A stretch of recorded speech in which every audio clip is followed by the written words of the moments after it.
play together all the time. It's ironic we're having it here because one of my funniest memories about Jamie was all out here in this lake mudslinging. And he told me he was going to be out here. And that's right, Jamie, I'm from Hernando County. Didn't see old bunch other when we got older. But I'm going along and he told me he's going to be out here, so I'm looking for Jamie. I'm going, where's Jamie? Where's Jamie? So we're going along there, and I hear somebody whistling. Somebody whistling. I kept listening to something. Larry! Kept looking around. Off in the bushes, him and Jason was out there huddled around a little barbecue grill with steaks stowed on it, and they was hiding from everybody. Come on over here, come on over here. I didn't have enough for everybody, so come on over here. He had steaks, and he was hiding from everybody out in the bushes out there. Funniest thing I ever seen. That's all I got. I'm going to miss him greatly.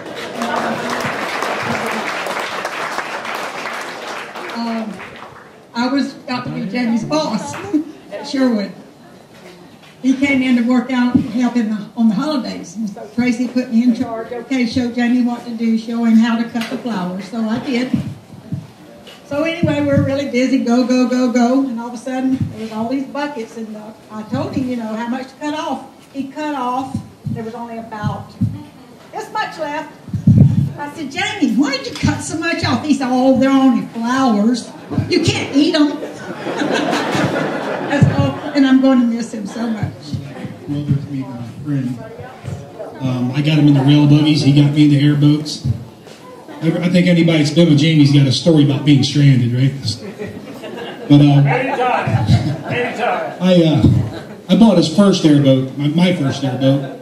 And Jamie always sold me something when it was on his last leg, and I would fix it after I got it. And but before I got it from him, my father-in-law was down here on vacation, and we were out. My father-in-law was legally blind, and Jamie said, "Chuck, you want to drive this boat?" And I went, "This is the boat I'm about to buy, and you're going to let my father-in-law drive it? He's blind." Jamie's like, "What's he going to hit?" I went, "Amy." So, I tell you, my father-in-law had a picture of that nursing for years and talked about it. He loved Jamie. That's all I got to say. First thing is you don't buy something from Jamie because it's wore out. Now the same boat that Jamie bought Steve, when we took it out on the water at nighttime, this was Steve's maiden voyage. We were following Jamie in, and we came around the corner, and Steve was right behind Jamie, so he slowed down a little bit so Steve could catch up. He put his motor all the way up and gave it all the gas, shot all kinds of water up over the windshield, and I remember Steve wasn't liking Jamie at that moment. He was very upset. We came in, and Jamie made sure it took about another half hour to get into the dock, so Steve wasn't going to be so mad anymore. It's 30 degrees that night. Just bought my place, have 3.5 acres, planned a nice little bonfire, wanted to have a few people over, and made a lot of food. I made a lot of food. Not many people showed up, but then here comes Jamie. We sat by that fire all night long, talking, telling stories, having fun, and hours went by.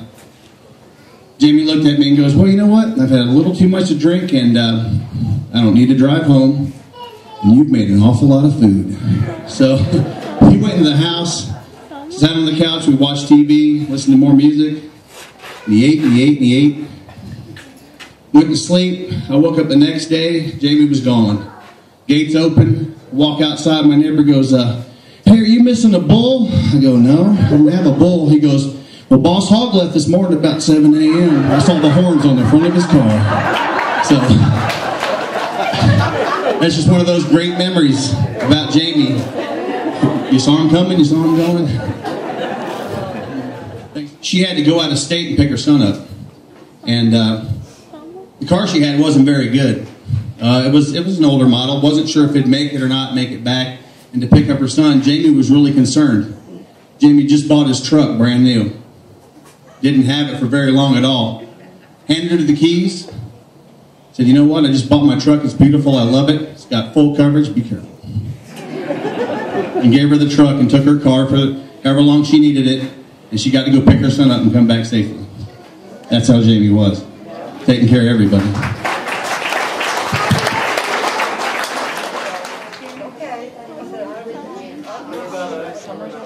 I read the dash. I read of a man who stood to speak at the funeral of a friend.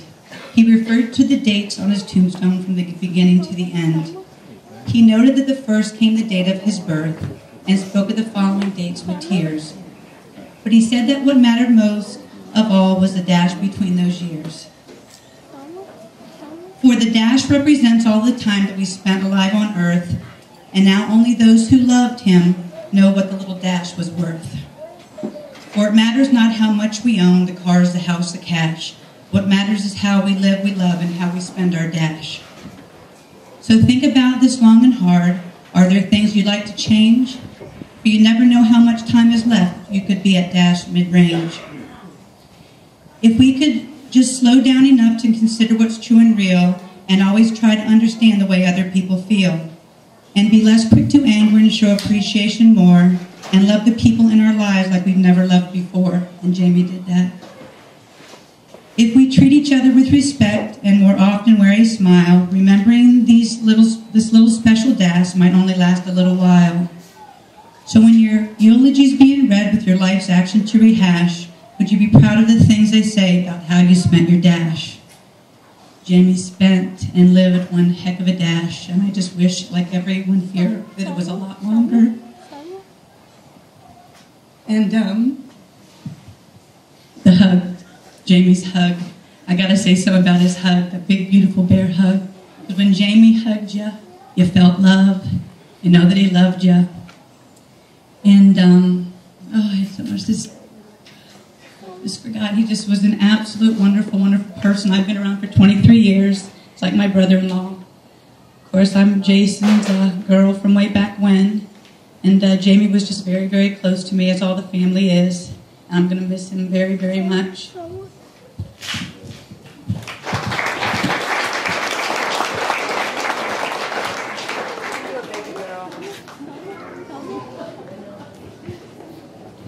Uncle Dave was like, he was my uncle, but he was like my dad too. He always used to protect me. And he would always, if I wanted to go on the motorcycle, he would come and get me and pick me up from school. And at all his little rides, he even let me drive his boat to Hooters or the Crab Shack by Hooters one day. And he used to drive me in the dune buggy when he got that, and he knew I was up for anything to go when he was there. And on my 16th birthday, he drove me all around that day because I wanted it, and he didn't mind. He wanted me to be happy. Also, me and him, it was like last year around Christmas, my uncle James wrote on my face when I was sleeping. with a permanent marker. And for some reason I didn't even feel it, but I woke up and I had all writing on my face. I didn't even know it at the time, but I looked over at my arm and it says, "It was here." And I took whipped cream and put it in his face. He told me not to, but I still did it. And he chased after me and threw me in the pool. And then that basically ended that. And then Uncle James was so into smushing cakes.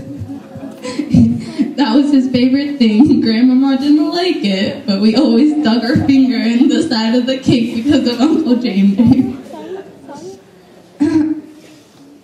And that's all I have to say for now.